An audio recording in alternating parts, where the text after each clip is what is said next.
He was the king of a glass castle she had paid for, and for 20 years she had gladly played the role of his queen. Hannah Vanderbilt Ross had everything a woman could desire. A sprawling Fifth Avenue penthouse, a name that opened any door, and a husband, Richard, whose ambition was as sharp as his designer suits.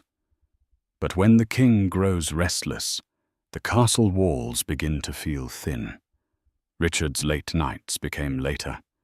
His phone became a fortress, and the scent of a strange perfume, delicate yet cheap, clung to his cashmere coats. The mistress, a bold and foolish girl named Isabella, sent the text she thought would change her life. "We need to talk. Meet me. Our future depends on it." But in the high-stakes game of love and betrayal, you should always be sure who you're playing against. Because the person who showed up wasn't the king. It was the queen. The silence in the Ross's Fifth Avenue penthouse was a specific kind of quiet. It wasn't peaceful. It was the heavy, weighted silence of unspoken words, of things deliberately left unexamined. It was a quiet that cost over $40 million, curated by the world's most sought-after interior designers. And yet it was as suffocating as a sealed tomb. Hannah Vanderbilt Ross stood before the floor-to-ceiling windows, her silhouette a stark, elegant figure against the glittering tapestry of Manhattan at dusk. At 52, she possessed the kind of beauty that wasn't diminished by age, but rather distilled by it. Her hair, the color of pale champagne, was swept into a flawless chignon. Her navy blue silk dress, a custom piece from a designer whose name was whispered, not spoken, skimmed a figure maintained by ruthless discipline. On her wrist, a Patek Philippe watch, a 20th anniversary gift from her husband, ticked with quiet, expensive precision. It was one of the few things in the apartment that was still honest. Her husband was Richard Ross. To the world, he was a titan of finance, the founder of Aperture Finance, a man who had clawed his way up from a middle-class background in Queens to the very apex of New York society. He was charismatic, with a smile that could disarm senators and a mind that saw angles no one else did. He was, by all accounts, a self-made man. But Hannah knew the truth. She was a Vanderbilt, not in the bombastic Gilded Age sense of her ancestors, but in the modern way her family's wealth was old, quiet, and woven into the very fabric of the city. Her father had headed the Vanderbilt Group, a private equity firm, with assets that dwarfed the GDP of small nations, and 22 years ago, when Richard's fledgling company was on the brink of collapse. It was a quiet infusion of Vanderbilt capital, a strategic investment, as the papers called it, a bailout, as they both knew it to be, that had saved him. It was the foundation upon which he had built his glass castle. She had never held it over his head. She loved him, or at least she loved the man he had been. The passionate, driven man who had seen her not her name. The man who made her laugh, who held her hand in the back of taxis, who promised her a life of adventure, not just obligation. But over the last year, that man had been steadily replaced by a stranger. The signs were all there, a constellation of clichés she was far too intelligent to ignore. The late nights at the office that stretched past midnight, even when the market was calm. The second phone, a sleek, burner-like device he claimed was for international clients, but which he guarded with the ferocity of a dragon guarding its hoard. The credit card statements from American Express, the one he thought she didn't review, showed charges that spoke a language all their own. Intimate dinners for two at trendy Soho bistros she'd never been to, ludicrously expensive lingerie from La Perla, in a size much smaller than her own weekend hotel stays at the Greenwich Hotel, when he was supposedly on a golf trip in the Hamptons. And then there was the scent. It was jasmine and something else, something cloyingly sweet. It clung to his clothes, a phantom presence in their shared closet. It wasn't the sophisticated scent of a woman of their circle who wore bespoke fragrances from Paris. It smelled young. It smelled cheap. Hannah turned from the window as she heard the soft chime of the private elevator announcing his arrival. She smoothed down her dress, her expression settling into a mask of serene neutrality. It was a performance, and she was a seasoned actress. Richard strode in, shedding a Tom Ford overcoat that cost more than most people's rent. At 55, he was still a handsome man, his dark hair now distinguished with silver at the temples. He looked tired, but there was a nervous energy about him, a frantic edge she had come to recognize. "Hannah," he said, his voice a little too loud, a little too jovial. He loosened his tie and walked to the marble-topped bar. "Long day. The markets are a bloodbath." He poured himself a generous measure of Macallan 25. He didn't offer her one. He used to always. "So I heard," she replied, her voice calm and even. "Anything Aperture should be worried about." "Nothing I can't handle," he said, taking a large swallow of the scotch. He avoided her eyes, his gaze skittering around the vast living room. "Just a lot of moving parts. You know how it is." "I do," she said. And she did. She had sat on the board of her father's company for a decade. She understood balance sheets better than Richard probably thought. She understood leverage, both financial and emotional. He gestured vaguely. "I'll probably be in the office again this weekend. We're trying to close a big merger. It's delicate." Another lie. A sloppy one. His lead M&A lawyer, David Chen, was currently on a family vacation in Bali.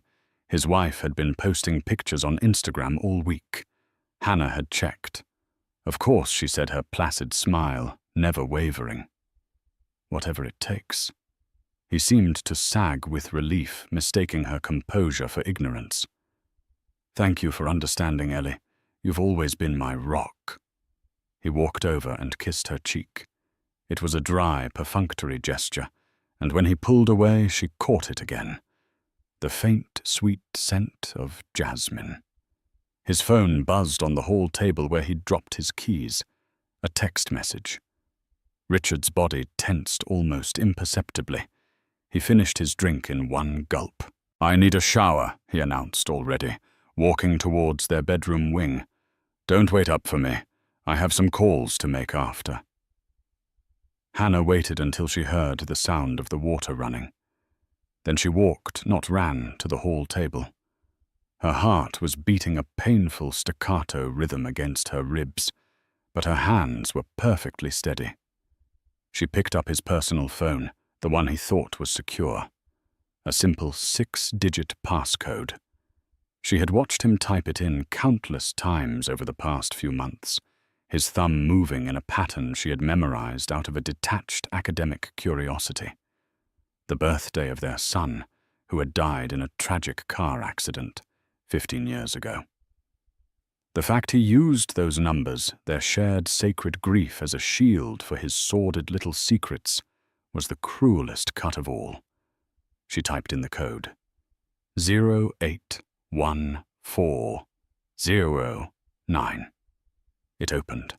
There were dozens of messages from the same contact, saved under the pathetically transparent name, Is Project. Isabella Serrano. A quick, discreet inquiry by a private investigator she'd hired weeks ago had filled in the blanks. 26 years old, an assistant at a small, struggling art gallery in Chelsea. Ambitious, beautiful in a way that was currently fashionable on social media, and utterly unremarkable. Hannah's finger hovered over the message thread, a Pandora's box of digital whispers. She scrolled up her eyes, scanning pet names, broken promises, and logistical arrangements for their trysts. Each word was a fresh stab of betrayal.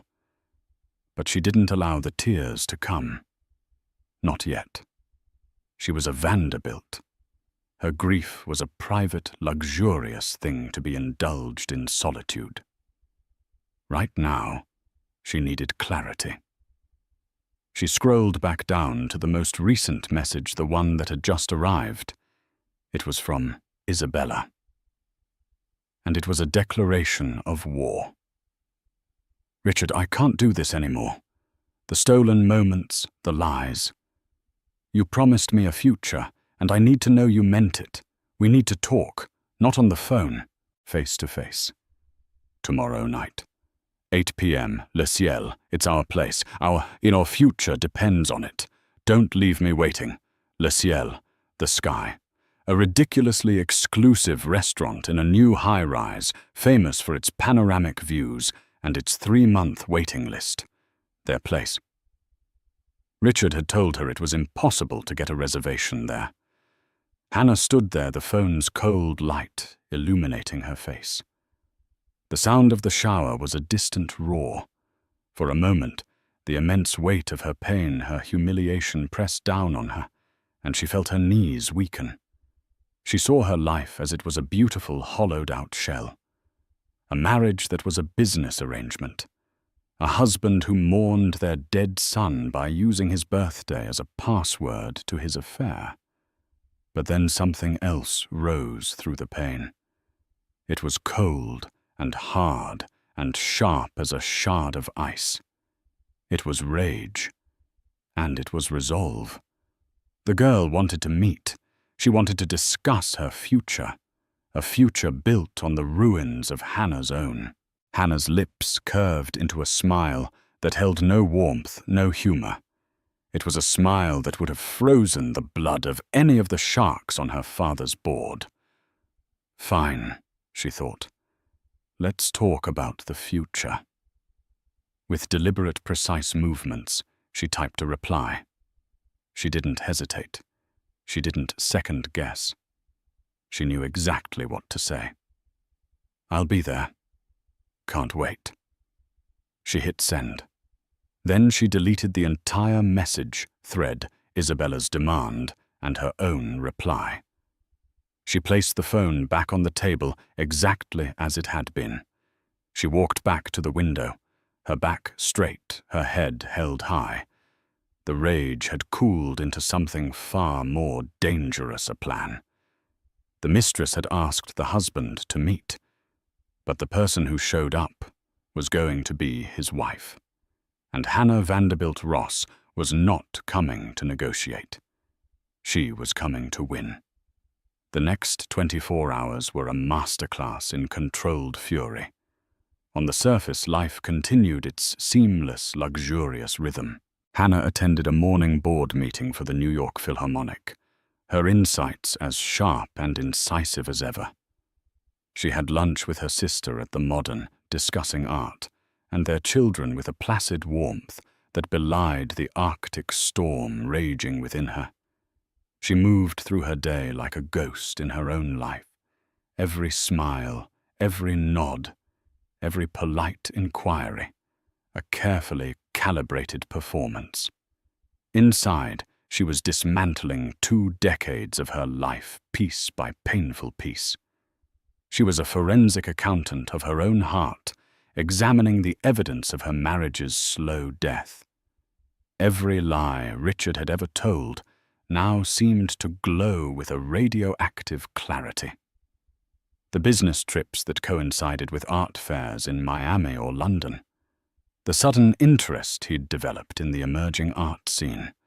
The way he looked at her sometimes when he thought she wasn't paying attention, not with love, but with a complex cocktail of guilt, resentment, and something that looked terrifyingly like pity. The private investigator she had hired, a discreet former NYPD detective named Frank Miller, had been thorough. His report lay in the secret compartment of her antique writing desk, a crisp manila folder filled with grainy photographs and stark facts. Isabella Serrano. lived in a surprisingly upscale apartment in the West Village, the rent for which was clearly far beyond the means of a gallery assistant. Drove a new Audi A5, a gift. Frank's report noted that the gallery she worked for, Serrano Contemporary, had recently received a major anonymous investment that had saved it from bankruptcy. The gallery was owned by her father. Hannah wasn't a fool. She understood Richard's hubris. He wasn't just having an affair. He was financing it. He was building a little empire for his mistress, a pale imitation of the one Hannah's family had built for him. He was playing house, using their money. Her money to create a world where he could be the hero, the benefactor, the self-made man he so desperately wanted to be. The realization didn't just hurt, it insulted her intelligence. That afternoon, while Richard was at what he claimed was a high-stakes lunch with investors, Hannah made a call. Not to a divorce lawyer. Not yet. That was a bazooka, and she was currently forging a scalpel. She called Arthur Sterling, her family's longtime lawyer, a man who had handled Vanderbilt affairs since before she was born. "Arthur, it's Hannah Ross," she said, her voice a calm sea over a deadly current. "Hannah, my dear, to what do I owe the pleasure?" Arthur's voice was like old leather and fine whiskey. "I need you to do something for me, Arthur." Quietly. "I need a complete in-depth financial review of Richard's personal accounts and every single transaction made by Aperture Finance for the last 2 years. I want to see every wire transfer, every investment, every consultancy fee. I have a suspicion he's been creative with his accounting. Specifically, I want you to look for any and all connections to a gallery called Serrano Contemporary, or any individuals named Serrano." There was a pause on the other end of the line. Arthur was too seasoned to ask why. He simply absorbed the request. I see he said the 2 words heavy with understanding. Discreetly, of course.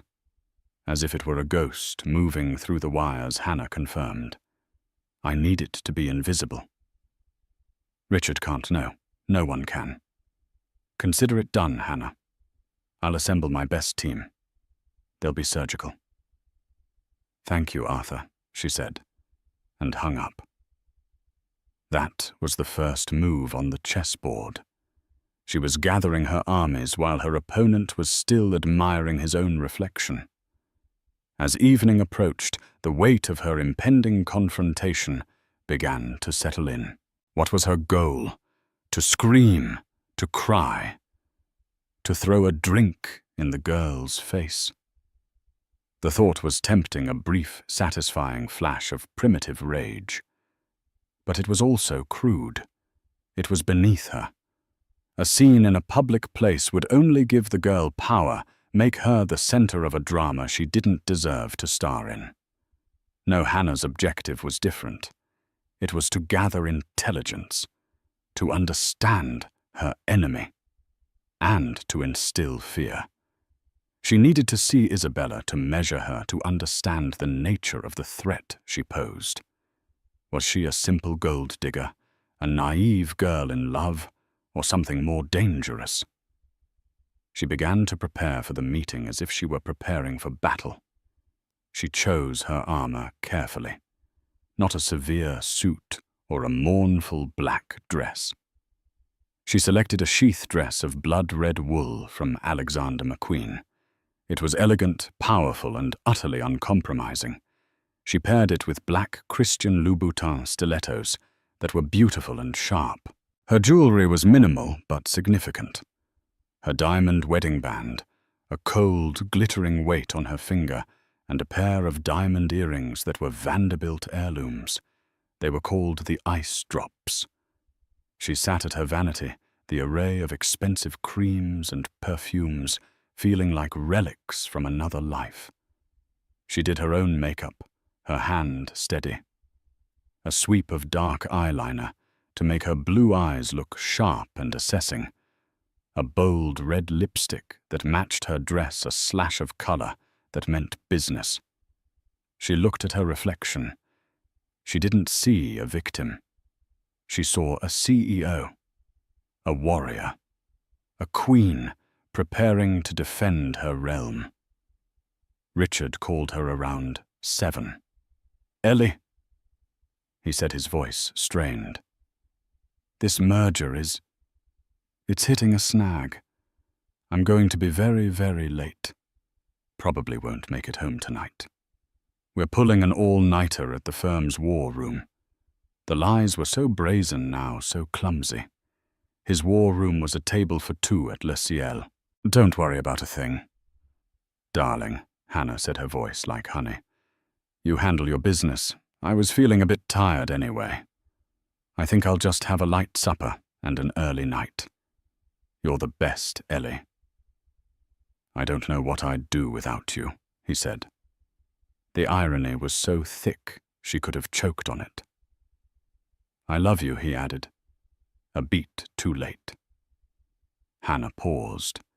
The 3 words hung in the air between them, hollow and profane.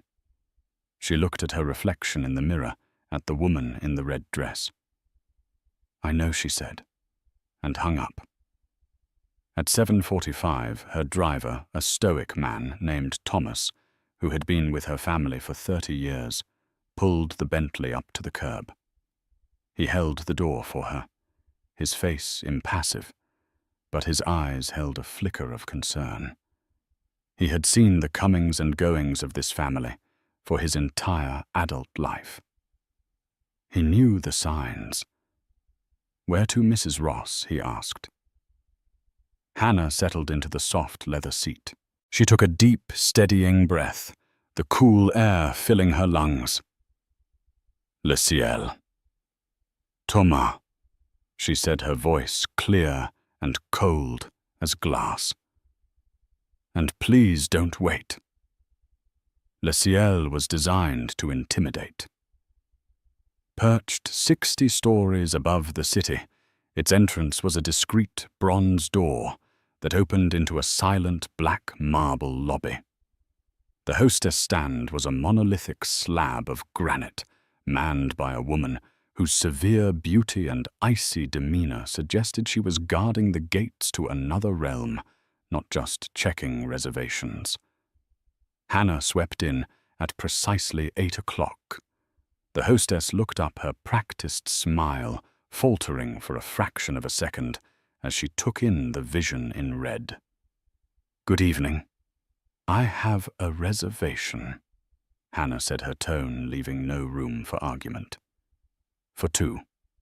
Under Ross." The hostess's eyes flickered down at her screen. "Ah, yes. Mr. Ross. He is not here yet. Would you care to wait at the bar, or shall I show you to your table?" "The table, please," Hannah said. She wanted the strategic high ground. She wanted to be seated observing when the girl walked in. She was led through the hushed, cavernous dining room. Every table was an island bathed in a pool of soft light and separated by a sea of expensive darkness.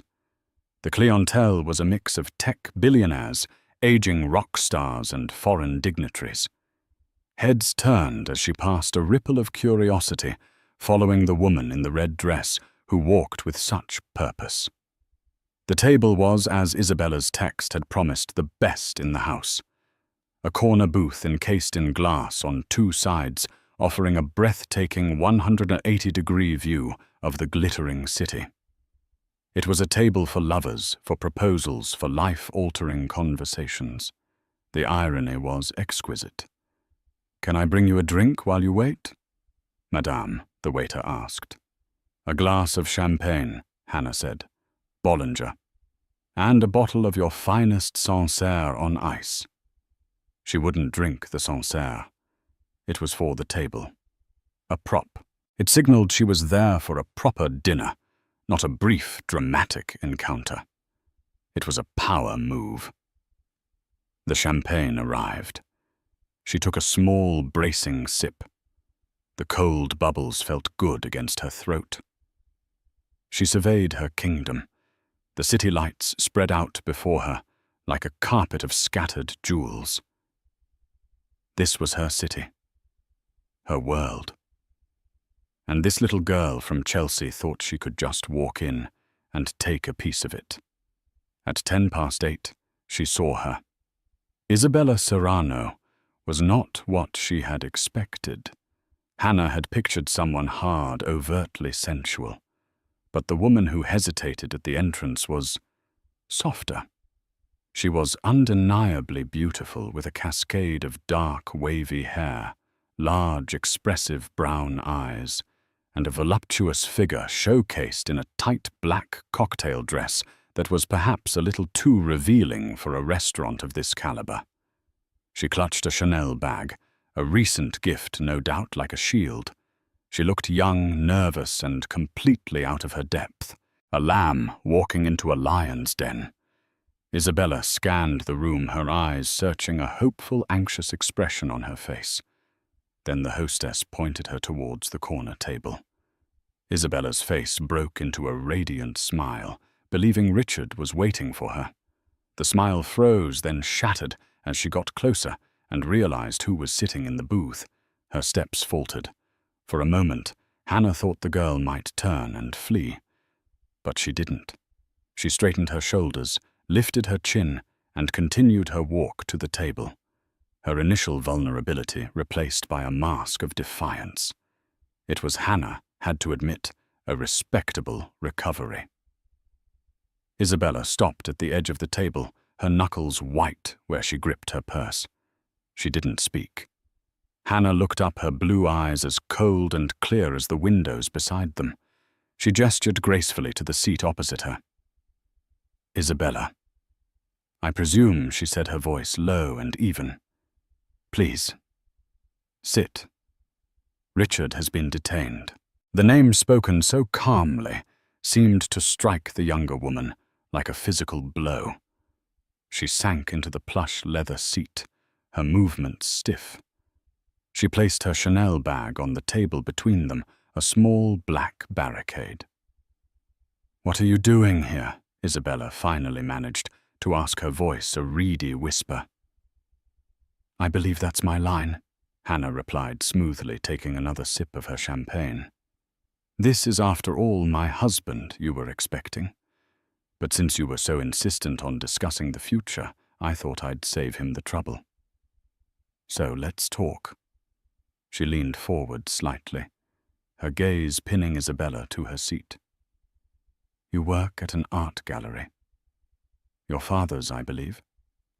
Serrano Contemporary. It was failing, wasn't it? Until a mysterious, anonymous benefactor swept in with a rather substantial investment a few months ago. An investment that looks suspiciously like it was funneled from an offshore account linked to Aperture Finance's executive bonus pool. Am I getting the details right? Isabella's face went pale. The defiance in her eyes flickered, replaced by genuine fear. I don't know what you're talking about. Oh, I think you do, Hannah said, her voice dropping to a near whisper, forcing Isabella to lean in to hear. I think you know exactly what I'm talking about. You see, this isn't just about sex. If it were, I wouldn't be here. Affairs are tedious, common things. This, however, this is business. My husband used our joint marital assets, I might add, that are predominantly mine by inheritance, to fraudulently prop up your family's business in exchange for, well, you. She let that sink in. The waiter arrived with the Sancerre, placing it in a silver bucket. The mundane ritual was surreal in the thick, tense atmosphere. He poured a small amount for Hannah to taste. She waved a dismissive hand. It's fine, just leave it. When he was gone, she leaned in again. So tell me, Isabella, what was the end game? Did you really think he was going to leave me for you? Did you think he would discard 22 years of marriage, a shared history, and a financial empire inextricably linked to my family name for a 26-year-old gallery assistant with a Chanel bag and a sob story? Tears welled in Isabella's eyes, hot and angry. You don't know anything, she choked out. You think this is just about money. Richard and I, we have a connection. He loves me. Does he? Hannah raised a perfectly sculpted eyebrow. Does he love you, or does he love the idea of you? Does he love that you're young, and you look at him with awe, and you make him feel powerful? The power he thinks he lacks when he's standing next to me and my last name. He's not in love with you, my dear. He's in love with his own reflection in your admiring eyes. That's not true, Isabella insisted, her voice gaining a desperate strength. He's tired of this life of you, he told me. He feels suffocated in this museum you call a home. He said you're cold and controlling. He said your marriage is just a business arrangement. The words were meant to be daggers, and they were. They found their mark, a sharp, cold pain in Hannah's chest, but her expression did not change. She would not give this girl the satisfaction of seeing her bleed. A business arrangement, Hannah repeated thoughtfully. Perhaps he's right, but in a business arrangement one must be aware of all the terms of the contract. Which brings me to the real reason I'm here. She paused, picking up her champagne glass and swirling the golden liquid. I know he was planning to give you more money. A lot more. He was about to leverage a significant portion of Aperture's portfolio into a high-risk derivatives fund. It's reckless, borderline illegal, but the payout, if it worked, would be enormous. Enough to set you and your family up for life. Enough for him to finally feel free of the Vanderbilt money. That was the plan, wasn't it? Isabella stared at her, her mouth slightly agape. This was clearly more than she had expected Hannah to know. This was inside information. You think you know everything, Isabella said, a strange, almost pitying look on her face. You sit up here in your ivory tower with your family's lawyer on speed dial, and you think you have it all figured out. You think I'm just some girl he's sleeping with. You have no idea what's really going on. Then enlighten me, Hannah challenged, her voice dripping with sarcasm. Isabella leaned forward, her fear suddenly gone, replaced by a reckless, wild confidence. It was the confidence of someone who thought they held a winning card. That high-risk fund you're talking about, Isabella, said her voice low and conspiratorial. It's not just reckless. It's a complete sham. The entire fund is designed to fail. Hannah froze the champagne glass halfway to her lips. What are you talking about? Richard is in trouble. Deep trouble. Isabella continued, the words tumbling out now. A deal he made 2 years ago went bad. He lost a fortune. Not his money. The money of some very, very dangerous people. A Russian oligarch named Dmitry Volkov. Richard has been hiding the loss, cooking the books at Aperture, moving money around to cover the hole. But Volkov is coming to collect. The derivatives fund isn't to pay me off. It's a Hail Mary. He's planning to dump the toxic assets into the fund, have it collapse, and declare a catastrophic loss, wiping out his debt to Volkov in a sea of legitimate investor bankruptcy. He's going to sacrifice his company and all his investors to save his own skin. Isabella smiled, a bitter, triumphant twist of her lips. He didn't tell you that, did he? The cold, controlling business partner wife. He told me. The girl he loves. The one he trusts. The world seemed to tilt on its axis. The view of the city blurred into a meaningless smear of light. Hannah stared at Isabella, seeing her for the first time. Not as a mistress, not as a rival, but as a harbinger of a ruin far greater than a simple divorce. Richard wasn't just an adulterer, he was a criminal, and he was about to bring their entire world crashing down around them. The mistress had come to the meeting to secure her future. Instead, she had just handed the wife the weapon that could destroy them all. Hannah left the restaurant in a state of icy, terrifying calm. The emotional tempest of betrayal had been instantly superseded by a Category 5 hurricane of financial and legal peril. The humiliation of the affair was now a footnote in a much larger, more catastrophic story. Richard hadn't just cheated on her. He had cheated their entire life, their legacy, and potentially hundreds of investors who trusted him. He had gambled with the Vanderbilt name, the one thing her father had entrusted her to protect. She didn't go home. She had Thomas drive her to her family's empty townhouse on the Upper East Side, a place she kept for sentiment and solitude. The grand, silent rooms filled with portraits of her ancestors felt like a war council chamber. She paced the library, the red dress a splash of blood against the dark mahogany, the information from Isabella replaying in her mind. A sham fund, a Russian oligarch, cooking the books. It was audacious, desperate, and utterly catastrophic. And the most damning part, it was plausible. Richard's recent frantic energy, his obsession with secrecy, his talk of a delicate merger, it all clicked into place. He wasn't building a nest egg for his mistress. He was building a bomb shelter for himself, and he was happy for everyone else to be caught in the blast. Her first call was to Arthur Sterling, waking him from his sleep. "Arthur," she said, her voice devoid of any preamble. "Forget the quiet review. We're escalating. I need you to get a court order. I want a temporary freeze on all of Aperture Finance's major trading accounts and Richard's personal assets. Now. Tonight." "Hannah, what in God's name happened?" Arthur's sleepy voice was suddenly sharp with alarm. "On what grounds?" "A judge won't grant that without significant cause.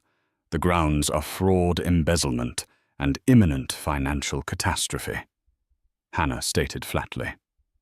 She relayed the information from Isabella, stripping it of its sordid origins and presenting it as credible intelligence she had received. "I have reason to believe Richard Ross is using Aperture as a shell to defraud investors and conceal massive losses owed to a foreign national, Dmitry Volkov." The name landed like a grenade. Arthur let out a low whistle.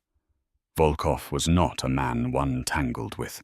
He was infamous, a shadowy figure linked to organized crime and political intrigue. "My God," Arthur breathed. "Are you certain, Hannah?" "I'm certain enough to risk everything on it," she replied. "Get the injunction, Arthur. Use whatever Vanderbilt muscle you need to. Wake up a judge.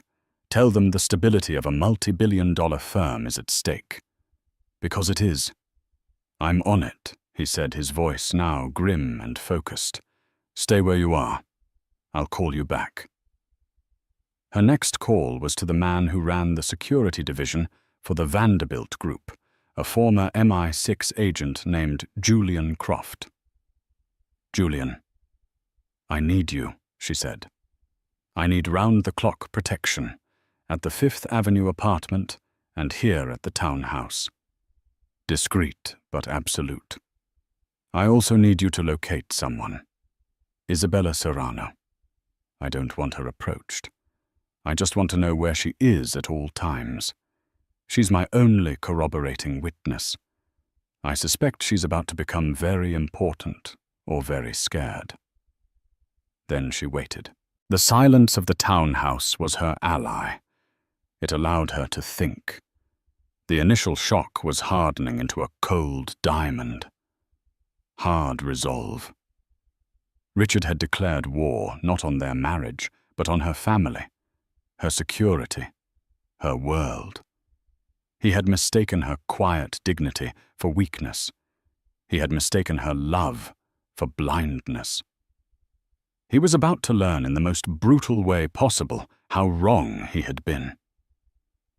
It was nearly 3 a.m. when Richard arrived back at the Fifth Avenue penthouse, expecting to find Hannah asleep. Instead, he found her sitting in a high-backed armchair in the darkened living room, the city lights behind her casting her in silhouette. She wasn't wearing the red dress anymore. She had changed into simple black trousers and a cashmere sweater. She looked calm, composed, and utterly terrifying. "Hannah," he said, his voice laced with confusion and a dawning dread. "What are you doing up? I thought you'd be asleep." "My plans changed," she said, her voice soft. "How was your all-nighter, Richard? Did you manage to close your merger?" He stopped his hand, still on the knot of his tie. "It was grueling." "We're not there yet." He started to walk towards the bedroom. "I'm exhausted. We can talk in the morning." "We'll talk now," she said. Her tone stopped him dead in his tracks. He turned slowly, his face a mask of weary caution. "I went to Le Ciel tonight," Hannah said, letting the words hang in the air. Every drop of color drained from Richard's face. He looked for the first time since she'd known him truly terrified. Why would you do that?" "Because your mistress invited you and I thought I should go in your stead. We had a fascinating conversation. She's quite the talker, your Isabella." "Hannah, listen."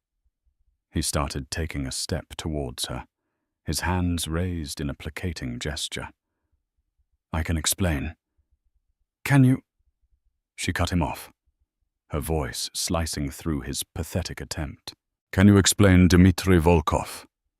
Can you explain the shell fund you've created to sink your own company?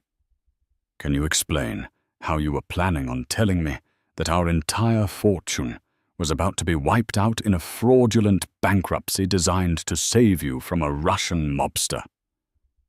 He stared at her, speechless.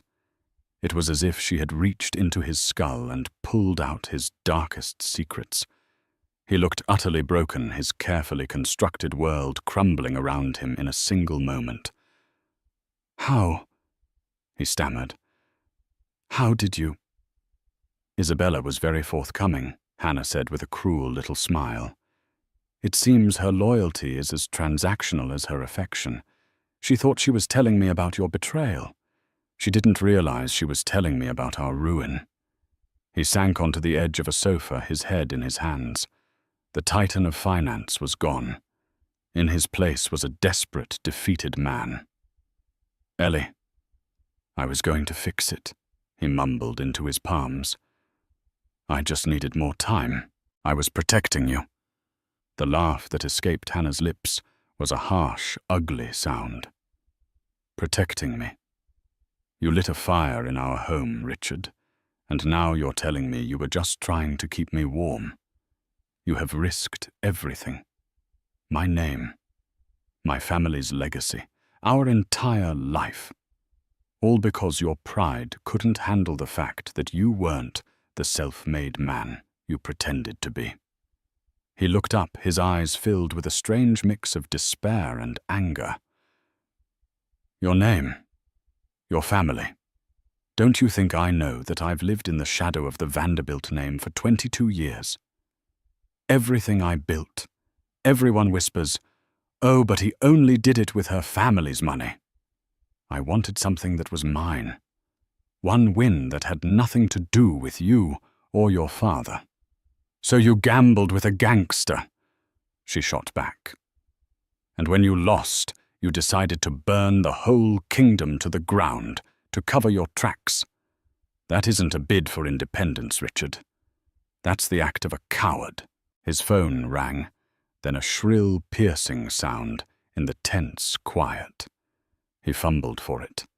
It was his head of trading. What Richard barked into the phone. His face went from ashen to ghost white. What do you mean, frozen? On whose authority? A court order. That's impossible. He listened for another moment, his eyes wide with disbelief. He looked across the room at Hannah, who sat there still and silent, her face unreadable. I see, he said, his voice, a dead monotone. He hung up the phone without another word. That was Arthur, I presume, Hannah asked sweetly. Or rather, the ripple effect of Arthur's work. Richard stood up slowly. The fear was gone, replaced by a deep, chilling rage. The rage of a cornered animal. You did this, he whispered. You went behind my back, and you froze my company. Our company, Richard, she corrected him. And I didn't freeze it. I saved it. I put it into a medically induced coma before the cancer you injected into it could kill it completely. She stood up, walking towards him, her movements fluid and confident. She stopped a few feet from him. The vast expanse of the living room, a battlefield between them. You thought I was just a wife, she said, her voice low and dangerous. A socialite, a pretty ornament on your arm. You forgot who I am. I am a Vanderbilt, and we do not lose. We don't abdicate our thrones. We defend them. What do you want, Hannah? He asked, his voice rough with defeat. A divorce, to take me for everything I have. She smiled a slow, predatory smile. Oh, Richard, a divorce is so simple, so pedestrian. No, I want something far more satisfying. You wanted to build something that was all yours. Fine. You're about to have it. You're about to have all the consequences of your actions all to yourself. But the company, the assets, the name, those are mine, and I'm taking them back. This was no longer a marital dispute. It was a coup, and Hannah Ross had just seized power. The days that followed were a brutal, silent war fought by lawyers and accountants. Arthur Sterling and his team moved with breathtaking speed. The court-ordered injunction held, giving them time to tear through Aperture Finance's digital entrails. What they found was even worse than Isabella had described. A tangled web of offshore accounts, falsified reports, and dummy corporations designed to hide Richard's catastrophic losses. He had been robbing Peter to pay Paul for years, and Dmitry Volkov was only the last and most dangerous of his creditors. Richard was trapped. Legally, he was paralyzed. His assets were frozen, his trading authority revoked. He was the nominal CEO of a company he could no longer control. He was confined to the Fifth Avenue penthouse, a prisoner in his own gilded cage, while Hannah orchestrated the dismantling of his life from the library of her family's townhouse. She had Julian Croft's men shadow him, not for her protection, but for his. Volkov was not a man who took kindly to being thwarted, and Richard was now a liability to everyone. Hannah worked with a cold, methodical precision that would have made her father proud. She wasn't just saving the company. She was cleansing it.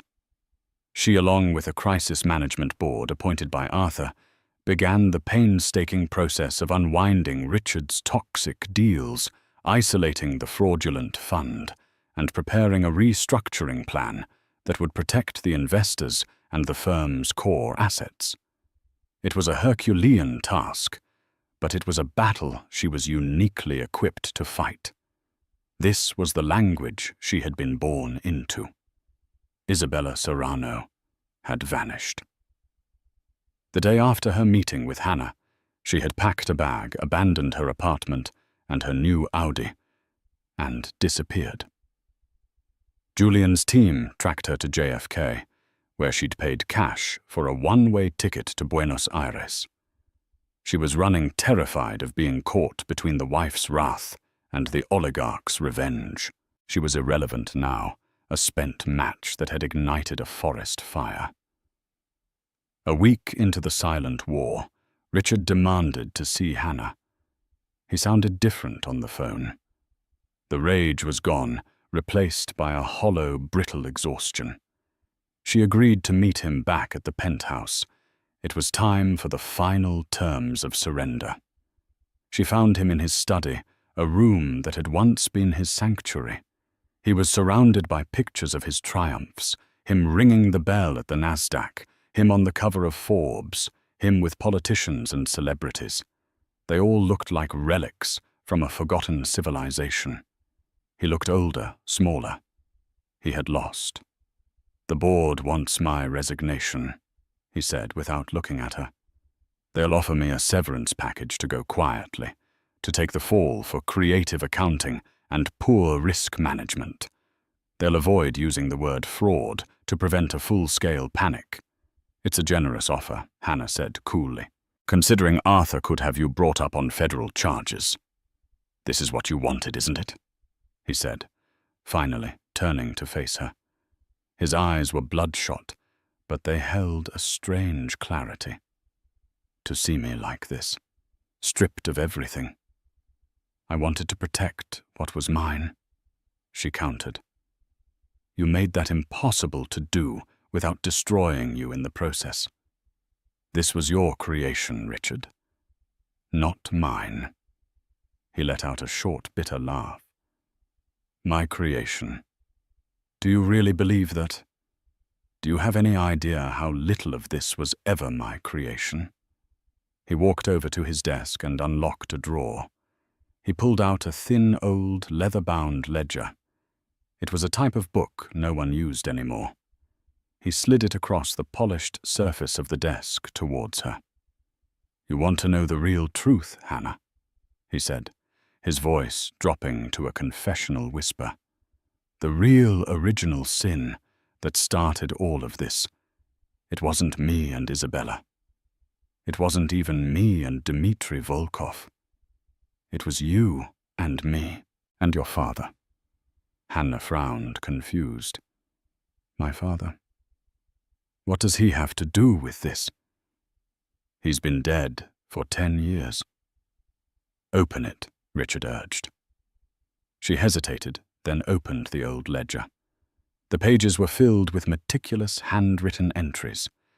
They were records of financial transactions, but they weren't from Aperture Finance. The dates went back 22 years, to the very beginning. She recognized the handwriting instantly. It was her father's. The ledger detailed the initial investment her father had made in Richard's fledgling company. But it went further. It detailed dozens of other transactions over the years. Contracts steered towards Richard's firm from Vanderbilt-controlled companies. Political donations made in Richard's name to open doors. Information fed to him about market movements before they happened. It was all there in her father's precise, damning script. Richard wasn't just a man her father had bailed out once. He was a project, a puppet. Her father had never stopped pulling the strings. He hadn't just saved Richard's company. He had secretly built it, curating Richard's success every step of the way.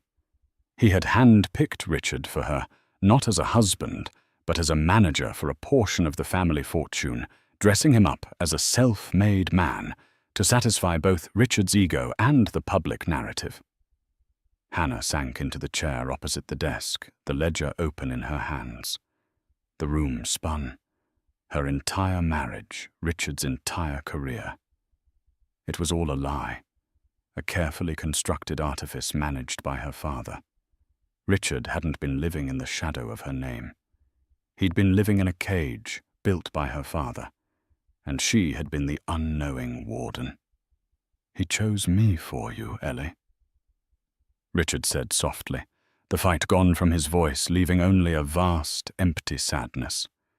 He saw that I was smart and ambitious, but that I had no family, no connections. I was perfect, malleable. He told me on our wedding day, "You make her happy, and I'll make you rich, but you will always work for me."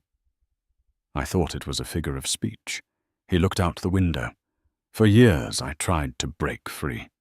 I tried to make deals on my own to prove I could do it. Every time I succeeded, I'd later find out your father's hand had been there, smoothing the way.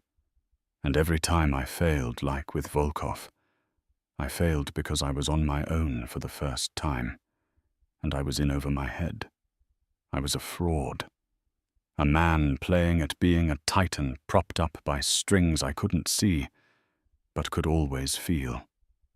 He looked back at her, his eyes pleading for understanding. The affair with Isabella. It was pathetic. It was wrong. But it was the one thing in my life that felt like it was mine.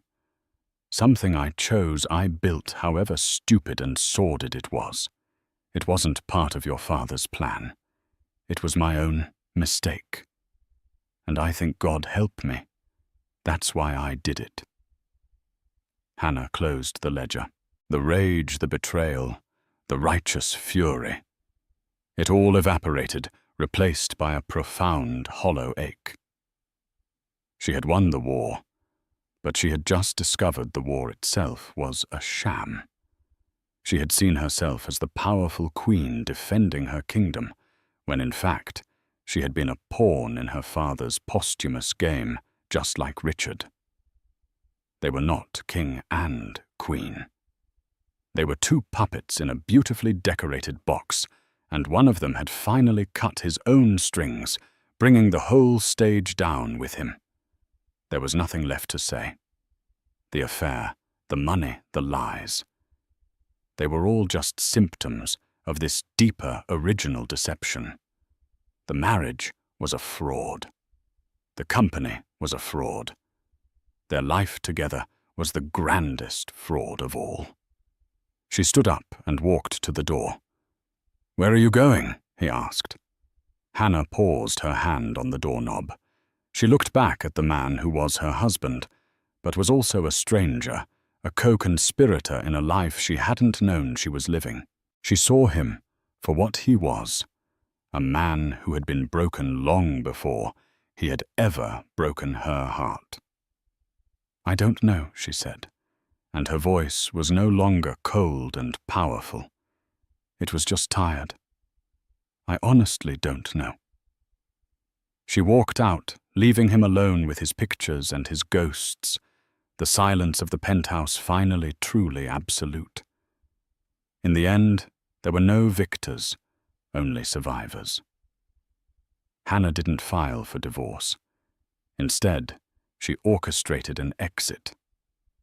Richard resigned, taking a carefully crafted public fall, and disappeared from New York society, moving to a quiet, solitary life on the West Coast, living off a trust she established enough to be comfortable, but never powerful again. Hannah, the reluctant queen, took full control of the Vanderbilt empire, her father's true heir, in a way she never wanted to be. Their story became a whispered legend in the back rooms of power, a cautionary tale of love lies and the crushing weight of legacy. It serves as a stark reminder that in the gleaming towers of the wealthy, the most dangerous secrets aren't hidden in offshore accounts, but in the human heart. What do you think? Was Hannah right to take control, or was she just as trapped as Richard? Let us know your thoughts in the comments below. If you were captivated by this story of betrayal and hidden truths, please hit that like button. Share it with someone who loves a good drama, and make sure you subscribe to our channel for more real-life stories you won't be able to forget.